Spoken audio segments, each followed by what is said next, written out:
White House blames Iran's weapons for Houthi attacks on Saudi Arabia.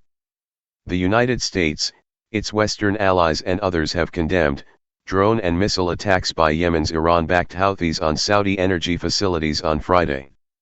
U.S. National Security Advisor Jake Sullivan issued a statement saying, "We condemn the Houthi attacks launched against Saudi Arabia's civil infrastructure earlier today.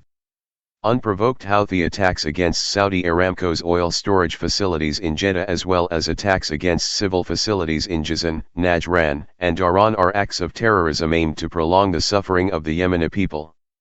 Sullivan went on to accuse Iran of arms shipments to Houthis. Today's attacks were clearly enabled by Iran in violation of UN Security Council resolutions prohibiting the import of weapons into Yemen. UK Prime Minister Boris Johnson said in a tweet, "I fully condemn the latest Houthi attack against critical sites in Saudi Arabia, including in Jeddah. These strikes put civilian lives at risk and must stop."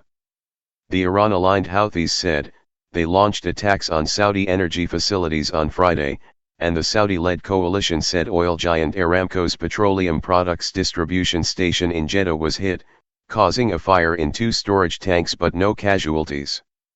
A huge plume of black smoke could be seen rising over the Red Sea city, where the Saudi Arabian Grand Prix is taking place this weekend.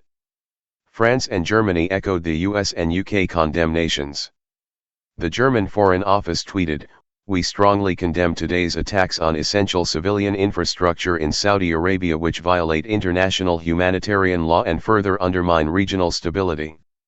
The swift and clear Western condemnations came as Iran's nuclear talks with world powers apparently hinge on a demand by Tehran to remove its Revolutionary Guard, IRGC, from the U.S. list of terrorist organizations.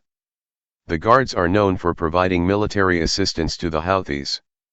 The United States, Saudi Arabia, and UN arms experts have said that drone and missile technology used by Houthis are supplied by Iran. Egypt, the Gulf Cooperation Council and Secretary-General of the Arab League also condemned the strikes at Saudi civilian targets, saying Houthi attacks threaten security in the region and global energy supplies. Saudi Arabia's energy ministry reiterated that the kingdom will not be responsible for any shortage of oil supplies to global markets. This is particularly noteworthy given the Russian invasion of Ukraine and a possible global shortages of oil and gas supplies. The Iran-aligned Houthis, who have been battling a coalition led by Saudi Arabia for 7 years, launched missiles on Aramco's facilities in Jeddah and drones at Ras Tanura and Rubig refineries, the group's military spokesman said. He said they also targeted vital facilities in the capital Riyadh. Saudi state media had earlier reported that a string of drone and rocket attacks by the Houthis was foiled by the coalition. Saudi air defenses also intercepted and destroyed a ballistic rocket launched towards the port city of Jizan, which caused a limited fire to break out at an electricity distribution plant, state media reported.